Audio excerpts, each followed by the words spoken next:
안녕하세요. 네, 여러분 반갑습니다.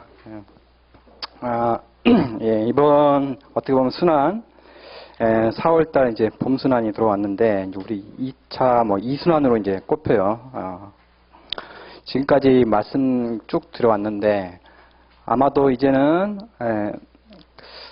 기득권하고 동차반 어떻게 보면 여러 번 거쳤던 그런 분들하고 비슷한 시기가 이제 4월달이 이제 이루어져요. 보통 물론 실력이 약간 다른 여러 가지 잔재식 같은 경우는 여러 번 시험을 거친 분들이 앞서지만 사실상 시험과 관련해서는 별 차이가 없습니다. 지금 이제부터는 여러분들이 잘 준비를 하셔야 돼요. 이제부터가 이제 시험과 관련해서 그동안 이제 내가 이렇게 좀 게을렀다, 라든가, 그것 때문에 앞으로 시기적으로 너무 늦었다, 이런 거 없습니다. 여름에 하셔도 충분한 분도 있고요. 여하튼 지금부터는 여러분들, 빠짐없이, 각 진도별 다 체크를 하시고, 특히나 지금부터는 공부를 하실 때, 민사선포 뿐만 아니라, 모의고사가 아마 예습 범위로 나갈 거예요. 근데, 여러분들 그 시험에서 그렇습니다. 2차 시험 같은 경우는 1차 시험하고 달라서 내가 이 파트에서 뭐가 시험이 나올 건지를 미리 알고 있어야 돼요. 오늘같이 상수 파트를 시험을 낸다 이러면은 간사가 시험을 뭘 낼 건가? 뭘 낼 건가? 그리고 요즘에 관련되는 주제가 뭔가 판례가 또 뭐가 떴는가? 이런 식으로 주도적으로 공부를 하셔야 돼요. 그리고 그랬을 때 여러분들이 시험장에 들어가서 그 문제를 풀어낼 수가 있습니다. 안 그렇고 그냥 교과서만 갖다 이렇게 쭉 읽는 수준이라면은 별 생각이 없는 수준이라면은 민사소송법이라든가 민법이라든가 이런 것들은 난감해요. 왜냐하면은 도대체가 문제를 어디로 끌고 가야 할지 이제 미세한 부분에서 왔다 갔다 하는 거기 때문에 그거를 찾아내기가 쉽지 않습니다. 그래서 여러분들이 그 판례집을 제가 이번 순환에는 보지는 않는데, 그거를 여러분들 잘 보십시오. 잘 보시면은, 어느 부분에 시험이 나올 건지를 대충 예감을 할 수가 있어요. 그걸 보게 되면. 물론, 별표도 되어 있지만, 그게 별표가 그냥 되어 있는 게 아니고, 여러분들, 최근 유행 주제라든가, 알아야 될 판례라든가, 이런 것들의 별표가 이렇게 표시가 되어 있어요. 그러니까, 그런 식으로 해서, 각 예습 시험 같은 경우에는 어떻게 보면 주도적 공부인데 이거 한마디로 입체적 공부입니다. 교과서를 보시고 이 파트에서는 뭐가 시험에 나온다. 2차에서. 이걸 꼽아내셔야 돼요. 그리고 그게 나왔을 때 나는 어떻게 쓰겠다. 내가 이걸 이해를 못하기 때문에 이 부분은 살짝 죽인다. 이거 너무 많이 쓰면은 너무 방대해진다. 점수에 관련이 없다. 이런 걸 마음속으로 이렇게 하나하나 정하면서 이렇게 각 파트를 이렇게 지배를 하십시오. 요즘 스포츠에서 맨날 지배한다 하는데 여러분들 바로 그런 겁니다. 각 주제에서 내가 어떤 주제를 해서 어떤 걸 묻는 거에 대해서 다 알고 있고 그거를 지배를 해야 돼요. 자, 그러면은 지금 제가 기출문제를 또 낸 이유가 있습니다. 그러면 상수 파트에서 여러분들 매번 하죠. 처음 하는 게 상수이익, 아주 기본적인 겁니다. 쉽고, 상수이익, 초창기에 시험에 나왔는데, 지금은 잘 안 나와요. 지금은 오히려 이제 상소 불가분과 분리변경금지 원칙, 이 두 가지가 지금 모든 시험에서 핫 이슈예요. 계속적으로 이제 내고 있는데, 초창기에는 이게 어떻게 보면 좀 쉬운 그런 주제를 묻고 있다가 지금은 상당히 난감하게 묻고 있습니다. 특히나 상계 항변과 관련해서 문제를 항상 꼬고 있으니까 이 부분을 여러분들 조심하십시오. 이 부분을 자 물론 문제 해설도 좋고 다 좋습니다. 근데 여러분들 이런 것들을 잘 들으셔야 돼요. 제가 작년에도 사망과 관련해서 당사자 표시 정정과 관련해서 스크린 교재나 이런 교재 같은 걸 보면은 막 이렇게도 정리해놓고 저렇게도 정리해놓고 정리 안 되게끔 막 이렇게 막 해놨어요. 왜 그런 짓을 하냐면은 나올 거기 때문에요. 나올 거기 때문에. 자, 상수 파트는 지금 뭡니까? 분리변경 금지하고 상소 불가분 원칙을 여러분들이 반드시 정리를 하셔야 됩니다. 아시겠죠? 예. 그리고 상소 이익은 뭐 간단합니다. 그냥 여러분들 교과서 한번 보시면 되겠어요. 자, 그러면 1번 그 1페이지 해설되어 있는 부분 보겠어요. 자, 그래서 요게 바로 이제 상소 불가분 원칙 관련돼서 포괄적으로 이제 최근에 문제를 물어본 부분입니다. 자, 그래서 문제를 보십시오. 뭐 2억 원의 매매 대금하고 공작물 인도 청구를 병합해서 서로를 제기했다 이렇게 돼 있네요.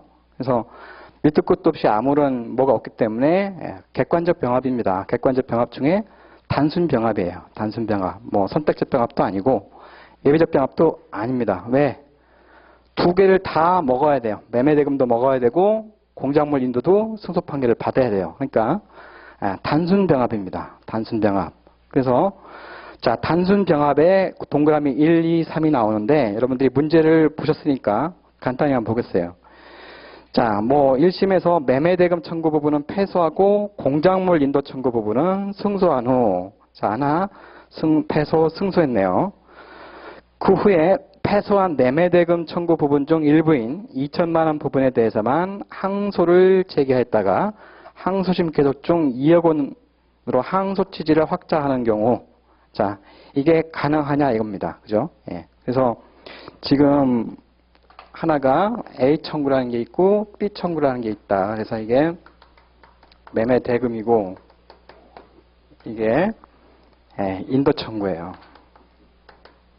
그래서 문제를 보니까 동그라미 1, 2, 3이 나오는데 승패 이런 것들을 조금 바꿔가면서 묻고 있습니다. 그래서 여하튼 1번은 지금 매매대금 A 청구 부분은 패소하고 인도 청구 부분은 승소한 사안입니다. 이랬을 때 매매대금 청구 부분 중 1분 2천만 원만 부분에 대해서만 항소를 제기했다가 나중에 2억 원으로 항소 취지를 확장하는 경우 이렇게 묻고 있습니다. 이게 가능한 건지. 두 번째는 1심에서 전부 A 청구, B 청구 다 패소하고 매매대금 청구 부분만 항소했다가 인도 청구 부분도 항소 취지로 추가가 가능하냐 이것도 묻고 있어요. 결국 동그라미 1, 2번을 읽어가 보니까 결국 상소 불가의 부분에서 결국은 전부 2심 되기 때문에 항소 취지를 확장 추가할 수 있는 것을 묻는구나. 이것들을 떠올릴 수 있어야 됩니다. 그죠? 자, 3번. 갑이 1심에서 전부 패소 후 2억 원의 매매대금 청구 부분 중 일부인 2천만 원 부분에 대해서만 항소를 제기했다가 항소심에서 패소하자 상고를 제기했고 또 상고심에서 파기환송한 후 환송심에서 2억 원으로 항소 취지를 확장하는 경우. 자, 이런 것도 역시 여러분 그동안 판례라든가 우리 집에 공부를 해왔기 때문에 그렇지 이런 것들을 준비를 안 하고 있는 상태에서는 당한다고요. 자, 여러분 3번에 그냥 그대로 읽어보십시오. 1분 2천만 원 부분에 대해서만 항소를 제기해요. 그래서 항소심에서 패소하자 상고를 제기하면 어떻게 됩니까? 나머지 그 불복하지 아니하는 부분은 항소심 판결 선고와 동시에 확정이 돼버려요. 그죠? 여러분들 확정이 된다고 하는 거는 더 이상 건드릴 수가 없어요. 항소 취지 확장이고 뭐고 없습니다. 한마디로 소송이 종료되는 겁니다. 그 부분에 대해서는. 그래서 이런 것들이 이제 뚝뚝 들어와야 됩니다. 이런 게. 그리고 결국은 자, 그래서 종합적으로 보면은 A 청구, B 청구를 했더니 하나에 대해서 뭐 승소, 패소 또는 다 패소 이런 식으로 다 뭐 이렇게 돼 있는데 이게 결국은 병합에서 A 청구, B 청구를 갖다가 단순 병합에서 판단을 하게 되면 이게 하나의 전부 판결이라는 점을 반드시 기억을 하셔야 되죠. 전부 판결의 개념이. 그래서 항상 전부 판결의 개념은 뭡니까? 일부를 불복한다. 일부를 항소를 하게 되면 뭡니까? 전부 2심되죠. 그죠? 그렇지만 심판 범위는 어떻게 됩니까? 불복 신청. 불복 신청한 범위에 대해서만 심판을 할 수가 있습니다. 그죠? 그래서 요게 답니다. 사실은 요게 다예요. 그죠? 그래서 자, 그렇게 해놓고 여러분들이 이제는 답이 다 나왔기 때문에 사실 답만 써나가면 쉬운데 이것도 이제 포맷을 한번 갖춰 보겠습니다. 그죠? 그래서 상소 불가분 원칙 해가지고 제가 더 읽지는 않겠습니다. 읽지 않겠는데 그래서 보니까 우리 교과서를 여러분들이 잘 보시고 기억을 한번 해주십시오. 이심 범위 전부 이심된다는 거, 심판 범위 이심은 전부 되는데 심판 범위는 불복 신청해야 하나는 거죠. 그래서 그 범위가 불일치한다. 근데 이때 심판 범위를 확장시키는 방법은 어떻게 한다? 항소 취지를 확장한다. 항소 취지. 또는 상대방 입장에서는 부대 항소를 한다. 그죠? 이게 떠올리실 수 있으면 되겠어요. 그렇게 해놓고 답을 써 나가시면 됩니다. 자, 2페이지를 가시면 그래서 2014년 이게 2015년에 시험에 나온 건데 2014년 그 대표적인 판례에 이게 하나 들어가 있죠. 그래서 20개의 청구를 기각한 1심 판결 중 일부에 대해서만 항소가 제기됐어요. 일부 항소했어요. 자, 전부 확정 차단이 2심됩니다. 이때 이제 불복하지 아니하는 부분, 항소 취지가 확정되지 않은 경우에는 그 부분은 항소심 판결 선고 동시에 확정이 됩니다. 확정이. 그죠? 그래서 소송이 종료돼요. 심판 범위 확정은 항소심 변론 종료시까지 할 수가 있어요. 항소 취지 확정은 반드시 기억을 해두시고. 그래서 자, 요거를 포맷을 쉽게 쓰시면 그냥 다 필요 없이 머릿속으로 이것만 기억을 하십시오. 2심의 범위, 심판의 범위. 이렇게 해놓고 답을 써도 전혀 무방합니다. 그죠? 앞에 상소 불가분 원칙을 쓰시고, 그 다음에 2심의 범위가 어떻게 되는지, 심판의 범위가 어떻게 되는지, 거기에 사안을 포섭을 하시면 되겠어요. 그죠? 그래서 사안의 해결 1번 보십시오. 그래서 동그라미 1번 같은 경우에는 매매대금 청구 부분 중 일부인 2천만 원 부분에 대해서만 항소하더라도 전부 판결입니다. 그죠? 전부 판결에 대한 일부 항소. 그래서 전부 2심됩니다. 확정되고, 확정이 차단되고, 항소심 변로심까지 2억 원으로 항소 취지를 확장할 수가 있어요. 그래서 심판 범위를 확장시킬 수가 있다. 동그라미 2번도 역시 마찬가지입니다. 아예 별개의 청구죠. 청구 단순병합이니까 그 부분인데 공작물 인도 청구 부분도 역시 항소 취지로 확장을 추가할 수가 있단 말이죠. 하나는 금전 청구 중에 일부 승소한 부분 당연히 항소 취지 확장할 수가 있고 이 부분도 패소했을 때 이것도 할 수가 있고 지금 1번 문제는 이거고 2번 문제는 이거죠. 어차피 하나의 전부 판결이기 때문에 전부 2심 이렇게 됩니다. 다만 3번 같은 경우는 대법원까지 갔다가 환송된 사안입니다. 이거 뭐 때문에 물어봅니까? 항소심 판결 선고와 동시에 이 항소심에서 불복하지 않았던 항소 청구 취지를 확정하지 않았던 부분에 대해서는 항소심 판결 선고와 동시에 확정이 되기 때문에 아예 건들 수가 없다는 거죠. 소송이 종료돼서. 그래서 3번이 가장 배점이 높습니다. 그죠? 3번이. 3번과 관련된 게 위에 2페이지 최고 상단 부분에 그렇게 들어가 있어요. 그리고 각주 1번도 여러분들 해놨으니까 기억을 해 두십시오. 한번 읽어보십시오. 자, 그래서 상소 불가분은 여러분들 교재를 꼭 보시면서 이따가 수업 시간이라도 하겠지만 정리하십시오. 자, 상소 파트를 여러분들 공부를 다 한다고 하는 거는 상당히 뭐랄까요? 능률이 오르지 않습니다. 그렇게 해도 시험에 절대로 맞출 수가 없고 어떻게 한다고요? 상소이익, 또 상소 불가분, 그리고 불이익 변경 금지입니다. 그 세 가지를 반드시 정리를 하시는 겁니다. 그러면은 그렇게 해놓고 항소 취하라든가 이런 것들만 살짝살짝, 부대 항소도 살짝살짝 이렇게 하시면 다 되겠습니다. 자, 그 다음에 3페이지를 보십시오. 3페이지에 이제 불이익 변경 금지 원칙과 관련해서 변리사 시험이 최근에 이제 자주 묻고 있는데, 물론 사법시험도 이와 비슷한 문제를 물어왔습니다. 예, 물어왔기 때문에. 그리고 요즘에 어떻게 보면은 가장 유행되는 주제라고 할 수가 있어요, 지금. 그래서 그거를 여러분들 기출문제고 하긴 하지만 지금 다 보시다시피 최근 기출입니다. 기출이고 모든 시험에서 다 출제를 하고 있다. 그러니까 꼭 우리 상습 파트 잘 안 나오지만 정리를 하십시오. 자, 그래서 봅니다. 갑은 을이 시공한 건물의 건축 자재를 공급했는데 당초 을이 공사를 완료하는 즉시 자재 대금을 지급하기로 약속하였음에도 불구하고 대금을 지급하지 않아 독촉. 그러나 을이 공사 중 불량 자재를 공급했다고 해서 해당 자재를 사용한 부분을 철거하고 재시공하느라 소요된 2억 원을 배상해 줄 것을 요구하며 불응하므로 갑은 을에 대해서 3억 원 자재 대금 이행 청구서를 제기했다. 자, 다음 1, 2문이 각 설문 독립적이다.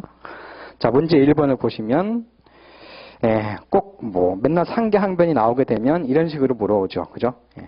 갑의 청구에 대한 1심 법원의 심리 중 을은 대금을 모두 변제했다고 주장을 해요.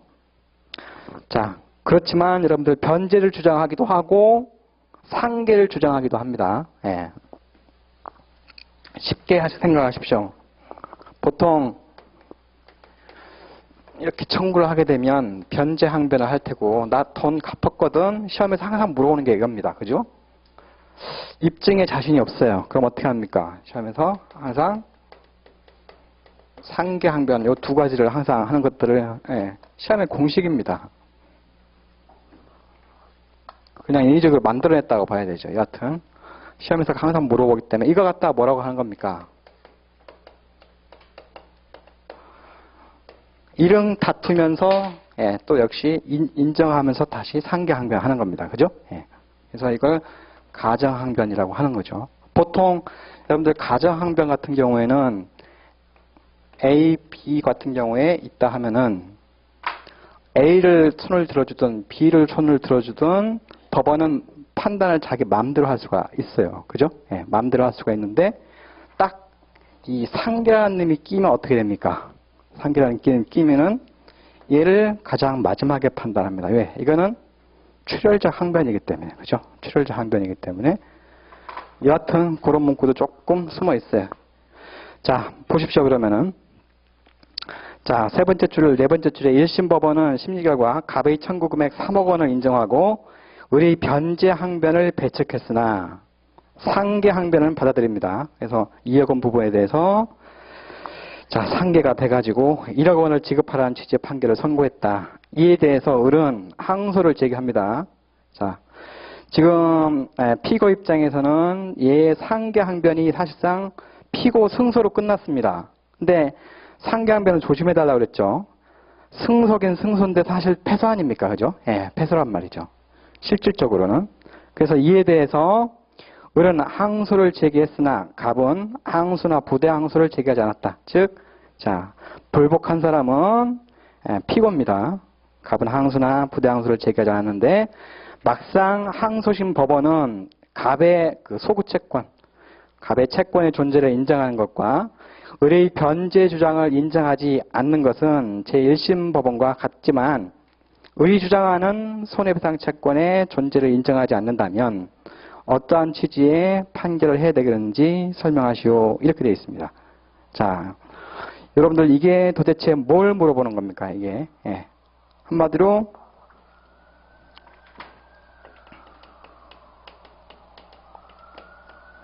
상계항변과 관련해서 불이익 변경금이죠.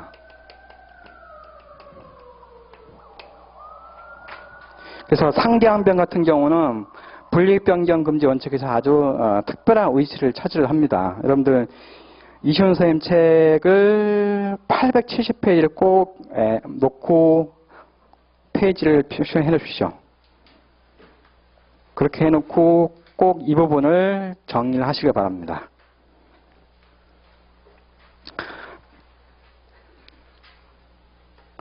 판결 주문의 기준 이렇게 되어 있죠.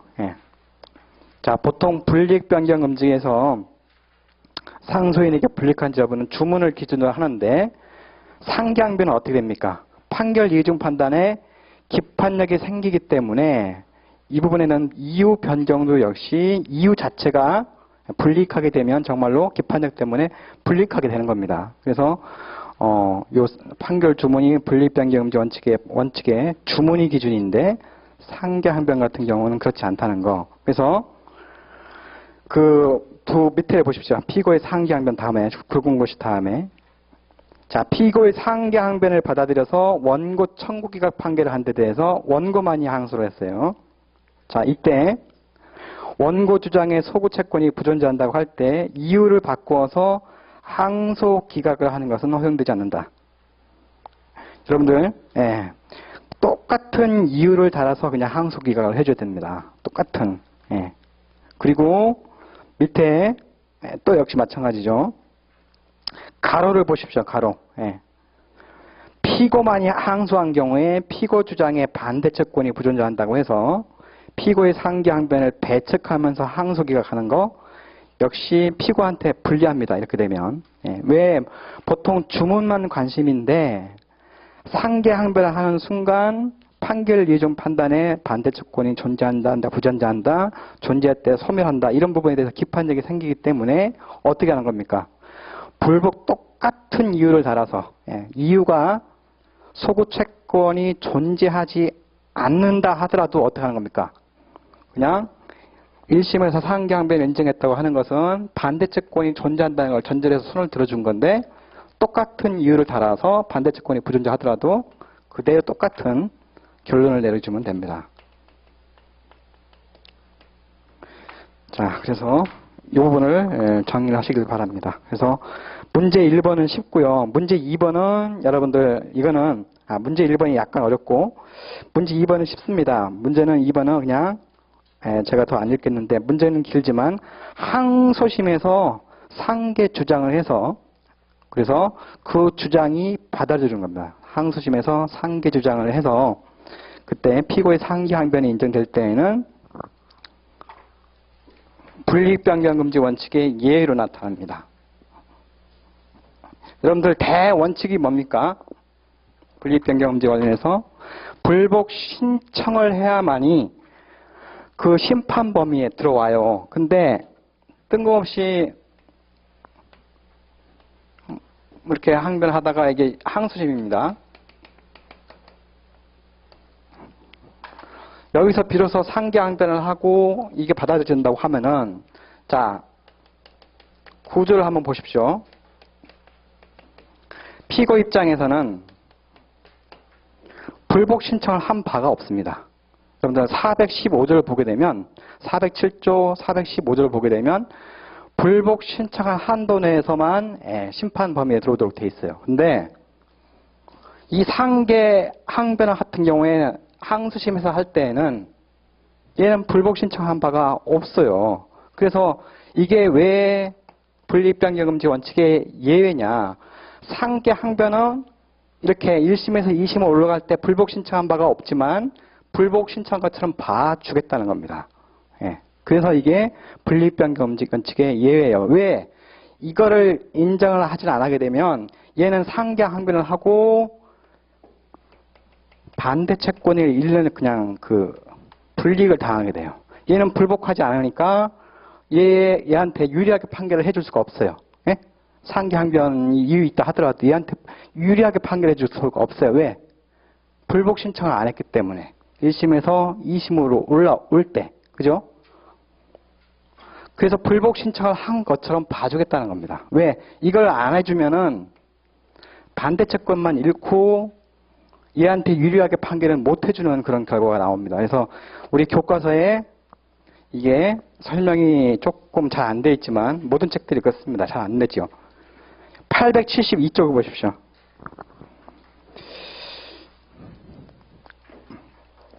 이거를 어떻게 해야 쉽게 설명이 되는가 싶은데 자, 872쪽에 5번을 보십니다. 항소심에서 피고 측의 상기 주장이 이유 있다고 인정되는 때에도 불이익 변경 금지 원칙의 예외가 된다. 415조 단서 이렇게 되어 있습니다. 그죠?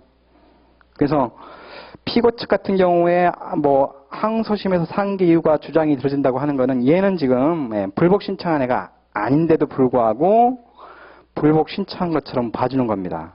그래서 여러분들 보십시오. 예. 뭐 변제 항변을 했는데 금 100만 원 대여금 전부 변제 항변을 했는데 일부를 인정해서 40만 원만 인용했고, 자 원고만이 항소를 했습니다. 그러면은 여러분들 원고만이 항소를 하게 되면 이익하게 되게 바꿔주는 것들은 원고한테만 이익되게 바꿔줄 수가 있는 거죠. 그죠? 예. 얘가 불복을 했기 때문에.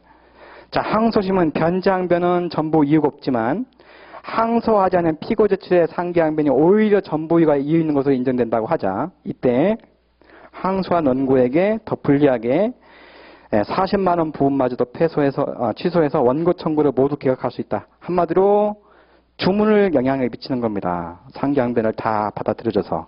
꼭 불복 신청을 한 것처럼 이렇게 봐주는 거예요. 항소심에서 비로소 상계 항변은 들어오지만 이게 지금 숨어 있는 겁니다. 제가. 그래서 자, 우리 교재에는 이슈 선생님 교재에는 더 설명이 안 들어가 있지만 한번 보십시오. 해설을 보십니다. 4페이지 보십시오. 그래서 분리익 변경 금지. 첫 번째 이제 조그마한 목차긴 하지만 논점이긴 하지만 잡았습니다. 첫 번째 관련해서 을에게 상소이익이 인정되는지 여부. 왜 그렇습니까?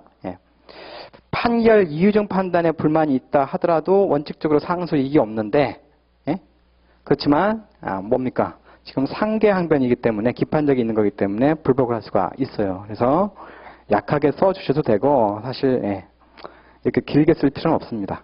자, 분리변경금지 원칙. 의의가 들어가 있고 판단 기준이 들어가 있습니다. 판단 기준에 주문이 기준인데 분리관계 변경은 그렇지만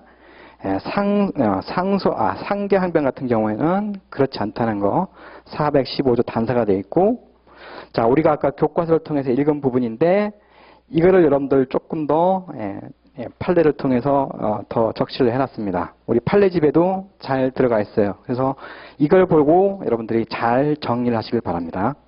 시험은 우리가 지금 3번 중에 양가로 3번 중에 우리 시험 자체는 지금 2번이 시험에 나온 거지만 사실상 요즘 판례 트렌드로 봤을 때는 1번이 나올 가능성이 많습니다. 판례가 1번이 지금 쏟아지고 있어요.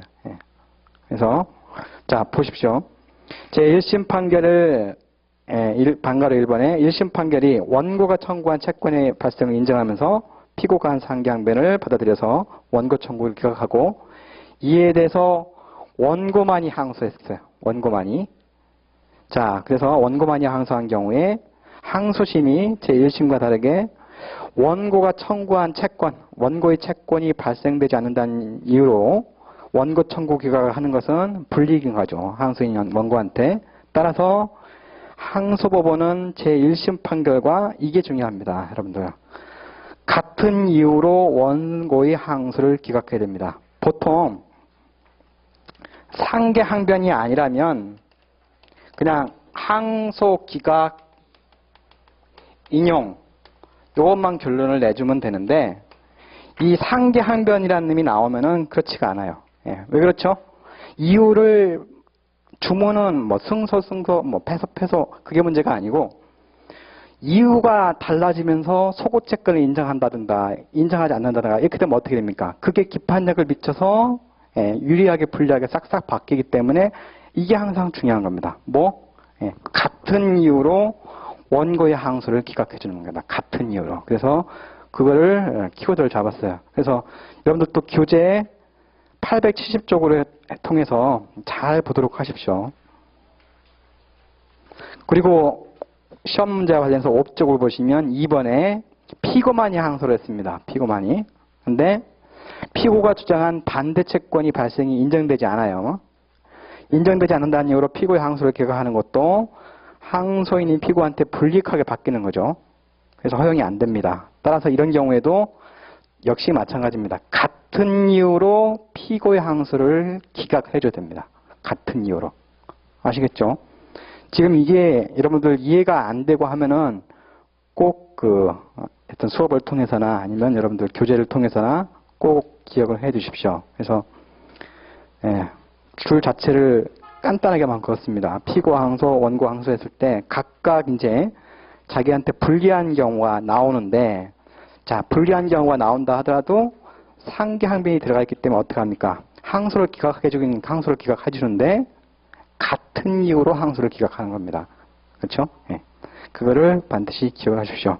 그래서 사안의 경우에 폼에 그냥 그대로 들어갔고, 설문위는 항소심에서의 상계 항변이고, 자, 그래서 분립변경금지 원칙의 예고 사안의 경우에 여러분들 반가락 2번을 보십시오. 거기에 우리 교재에는 안 들어가 있지만 이유를 달아놨습니다. 그래서 그것들은 여러분들이 한번 읽어보도록 하시면 되겠어요.